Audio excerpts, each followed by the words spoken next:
But video responses are a huge way to kind of get interconnected with the other videos, so that people are more likely to say, hey, this video here is a...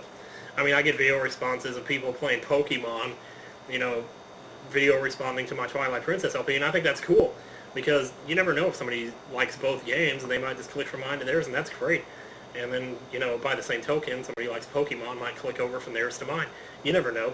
Let's see. So leave comments, post video responses, find a circle. Do what you're passionate about. I kind of talked about that. Oh, this is going to take forever. Oh my god. Okay, now here's something kind of weird that you can do that I can't make any guarantees about this, but anytime that you go on a long trip with your family, bring a Sharpie marker, right? I bet you already know where this is going. Oh, hey. I just noticed something on the subscription. And inevitably, as you're taking these long trips, there are going to be times, especially if you're going by car, that you're going to have to stop at a gas station and use the bathroom. Yeah, you're going to have to stop and you're going to go in the bathroom, right? Well, take your Sharpie marker in there and write on the stalls. Like, write your name on the stalls, your YouTube name. Say, go to YouTube and subscribe, or check out Nintendo Capri Sun on YouTube, or check out your name on YouTube. There's no telling how many people are going to that stall every day. Probably 30 or 40 people a day. So that's 30 or 40 people. Maybe out of that 30 or 40, maybe 10 of them, or maybe 5. Let's just say 5, for example. 5 a day. Go to check out your page. That's 5 profile views every single day for the rest of your life right there. Because that bathroom is going to continue to get used by people coming there taking a dump. And while they're sitting on that toilet chunking their they're going to look on the wall and they're going to see your name. And while they're going to think to themselves, man, I'd love to check that person out. So, video tags. I don't know that much about tags, to tell you the truth. But I do know that it helps. The more you have, the better. It's the same thing with the video description. The longer the video description, the better. I'm not sure whether tags or video description takes precedence in a search priority. I think the tags are more important, I would think. It seems like the video description is pretty important too. Maybe that's more so for like searches from outside of YouTube, like Google searches or Yahoo searches or something. Maybe, I don't know. But generally speaking, the more tags you have, the better, and the more descriptive you can be, the better. I almost always leave Let's Play, LP. I try to leave video game commentary. I leave the title of the video game. I leave the acronym of the video game, like TLOZ for Zelda, MM for Mega Man, because sometimes people look it up that way, and that might be, you know, anyone else who doesn't leave that in their tags won't show up in the search results, and you will if you have the tag that somebody else doesn't have, which is why it's good to have more. I mean, if you have too many, it starts to get muddled, and this, you know, I think the machine doesn't really know which ones to... Well, it always prioritizes the first ones.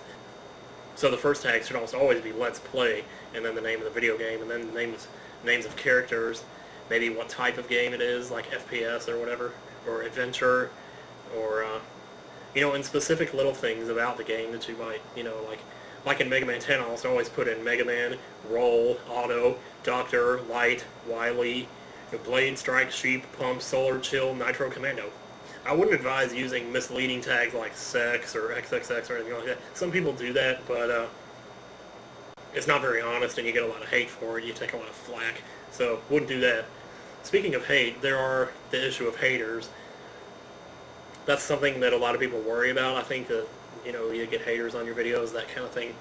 I mean, I'm surprised I don't get more, but I don't really know how to deal with them. For the most part, like, I mean, I know it seems like cliche to say this, but the best thing to do is to ignore them, and I'll tell you why. I'll tell you why it's good to ignore them. Usually, if you get a hateful comment, what it means is that 2 kids out there are sitting together at a computer monitor somewhere trying to make each other laugh by leaving comments on videos. If it's just one kid out there saying that stuff, then I feel really bad for that kid. But ultimately, all they're looking for is attention, and if you don't give it to them, then they won't bother, they won't stick around for long. On the other hand, if you do give it to them, they're just going to come back and tile you some more. They just want to see you squirm, and the more you squirm, the more they, you know, poke and prod. And there's nothing you can do about it. It's just the way of the world. So, you know, you have to ignore them. And the other reason that it's good to ignore them, though, is because nobody wants to be a fan if they're not going to get the same attention that a hater does. I mean, no fan wants to play second fiddle to a hater. If the haters are more important, then that's the only ones who are going to stick around.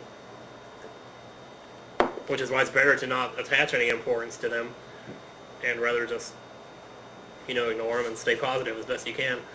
And so that's all I can tell you for that, because, I mean, there's not as many haters out there as you would think, though. If you're starting to get like several hate comments, chances are they're all from the same person, so it's really only one person who's trying to mess with you. Consistent schedule, I guess that's kind of a good thing. Somebody told me this way back when I had like 1,500 subscribers. They told me that the reason H.C. Bailey had so many subscribers was because he posted once a day, and I should do the same. Because back then I was posting 3 videos a day. Yeah, this was like when I first started, wasn't it? When I first started Nintendo Capri Sun, I did the Final Fantasy VI LP with the video camera pointing at the monitor. I recorded a half hour every day, and I posted it. I uploaded it all. 3 videos a day. And I started to get people saying to me, that's too much. And it kind of is. It's consistent, but it's too much. Like, really, 2 videos a day tops is all I would ever recommend. But even that can sometimes be overwhelming for people because 2 videos for an LPer, that's 20 minutes. Now, I'll be honest with you, when I go to check somebody's page to decide whether or not to subscribe to them, I'll look at how many videos they post per day, because if it's somebody who posts like 4 or 5 videos a day, I'm more likely not to, because I don't want to have to sift through 3 pages on my subscription page. I mean, I subscribe to way too many people now to give that much attention to one person. I subscribe to over 50 people. Now, if all 50 people are posting 5 videos a day, that's more time than there is in a day, to actually watch them. So that's why I recommend just sticking with 1 video a day. So just plan out a schedule and stick with it. And people will be more likely to, latch onto that because it's dependable, because it's predictable, and that's kind of what they want, Friend requests, that's a pretty good thing. I mean, if you feel like adding someone as a friend, like if you feel like adding me as a friend, go right ahead, because again, I accept all friend requests, so go for it if you want. The good thing about making friends with newer people is that you'll always be in the top 8 on their page. For instance, like if you made friends with somebody when they first joined the site, when they only had like 5 subscribers, and you became like their 6th friend or something, they might go on to gain like 300 subscribers, have 300 people come to their page every day, and you're in their top 8 friends because you were the first one to get there, which that's one of the perks to actually being one of the first people to discover someone, because then you're always in their top 8. At least I think that's how it works. I don't know. Sometimes when I look at mine, it seems like it changes. I'm not sure if that's still true or not. I don't even know why I still have that up.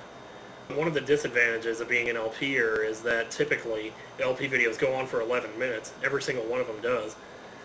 So, because they're parts of a video game and you want to get as much as you can, because the entire thing's all put together is going to be like 12 hours long or however long the game is. So you don't want to split that into like 2-minute segments and say, okay, we'll be back in a minute. Because then you end up with like 300 videos just to post one game, which is why you have to post as much as you can in each video, which means every single video is 11 minutes long. Well, if you look at some of the most popular videos on YouTube, they're almost always like 3 or 4 minutes or less, because people have a pretty short attention span and they don't want to stick around on the same thing for too long, the same video for too long. And so an LP video is a lot more likely to get abandoned like halfway into the video or something like that, because people just lose their interest in it, and it can't be helped, really. I mean, it's a video game. That's what happens. I've never seen anybody in my life who wants to watch me play video games, really, even though I've tried my dangest to impress them with it because I was in love with them. See how the whole circle just kind of... No, but, yeah, but inevitably shorter videos are better because they don't take as long to watch. Like, viral videos like fail vlog and stuff like that, people gravitate to stuff like that because it's quick and it's easy and it doesn't take a lot of time, and it gets it does what it needs to do and then it moves on. And that's, people enjoy videos in that manner because they're not as time consuming. Anything that's not time consuming is always better. So if you're looking at not making LPs but maybe doing something else, then try to keep it short and sweet as best you can. Try to leave out any superfluous, explanation or that kind of thing, or any kind of references to your life that people might not get. I mean, I'm all for the memes and everything, but you should really save those for when you have more subscribers, so that way there's more likely that people are gonna, give you some feedback on it and say, hey, I like that expression or whatever. Like this thing where lately where I'm saying, Starbucks, Starbucks. It's like, I don't know. I'm getting some people saying they actually like that, and I'm like, you gotta be kidding me. What is up with my hair? I don't know why my hair does that. Like, it goes up and then curls around. It's always done that. Like, I can comb it down and it just pops right back up again. Well, unless I do that. Here's my Shane Dawson impression. How you like this? Yeah, Shane Dawson, baby. No, that's no good. It's not long enough yet.